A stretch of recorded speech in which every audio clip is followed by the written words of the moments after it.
You're not gonna believe this kitchen garden that basically we haven't touched since like October, and it's April. So that's like November, December, January, February, March, 5 or 6 months. Come on in, you're going to be amazed at all the things that are growing in this kitchen garden, and we haven't even planted anything yet.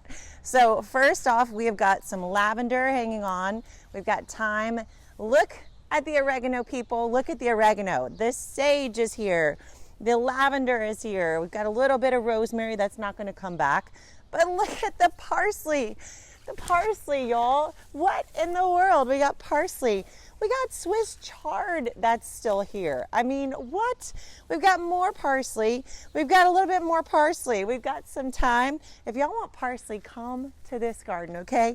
Now come on back this way. We got the same on that side. Lots more parsley, curly parsley, flatleaf parsley. Look at the strawberry bed, you guys. Look at the strawberry bed, okay? We planted this a year ago, 1 year ago, with strawberries and onions. The onions are still here. And look at the strawberries. They're just making their way. This is eventually going to be strawberry lane. It'll be nothing but strawberries everywhere. These runners went all the way down to the ground and started some new plants for Ellie and Drew and their kids. So now we've still got these onions. We've got strawberries and more and more and more strawberries. Look at this arugula planted by seed last October. What? It's an arugula forest now, and it's so beautiful and such good food for the bees. Not very tasty at this point, but who cares? It's so pretty. Then we've got some more sage. We've got some cilantro. I told you it loves cold weather. And we've got lettuces. Look at these lettuces started from seed. Do you see this? This we put here in October, 6 months ago.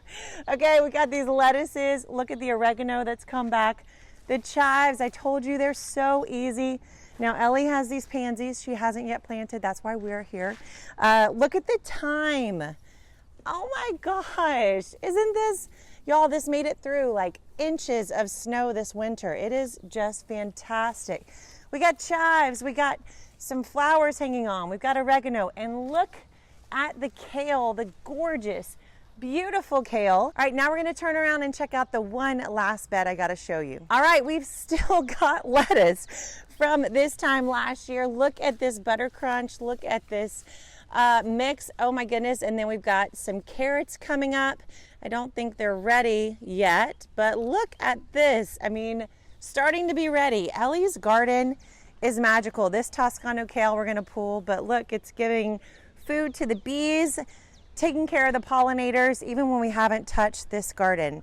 This is what a garden can look like when you plant it seasonally, when you plant it intensively, when you use herbs and flowers in your planting plan.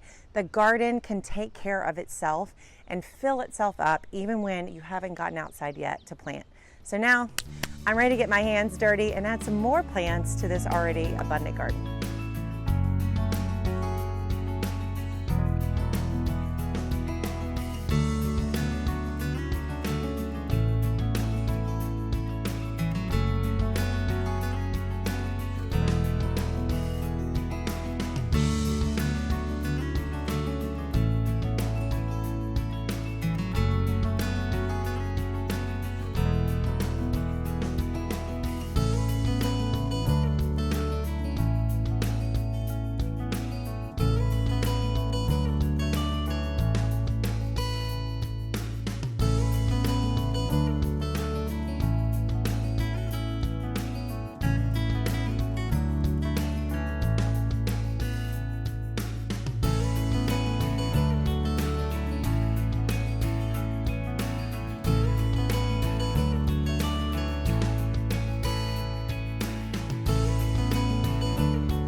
So tell the people, what's the new revelation about gardening before we get ready? I would say that the garden has become my teacher. Yeah, that good things take time. Yes. And it really actually, I think what the garden has taught me to do is to be pretty open-handed and kind of, you're like, let the seasons take their course. Just Yeah. wait, like take a pause. It's okay for it to kind of like rest for a bit. And then when the circumstances are right and the doors open up, you can kind of grow. And so that's what I feel like I've been doing, is taking notes from my plants to be like, okay, in the winter, things are a little more chill. I can take a rest. I can take a pause. And then I feel so grateful. That's not in my nature. And so I'm thankful for the pace of fruit. Thank you for doing this with me. Hi, Dirty Five. Hi, Dirty Five. All right, come on inside. Let me show you all the things we planted in the rain in Ellie's garden to get it ready for summertime.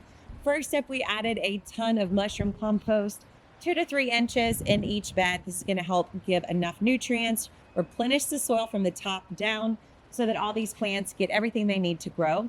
We added large tomatoes, 4 of them down the line of trellises. We also planted cucumbers and pole beans by seed on this trellis. So each of these trellises has 4 vertical lines. We planted 4 vining plants per trellis. 4 times 4 is 16. There's going to be 16 vining plants down this bed. Can you believe it? There's plenty of room, I swear. Then we added peppers right alongside the trellis. We're going to put some bush bean seeds.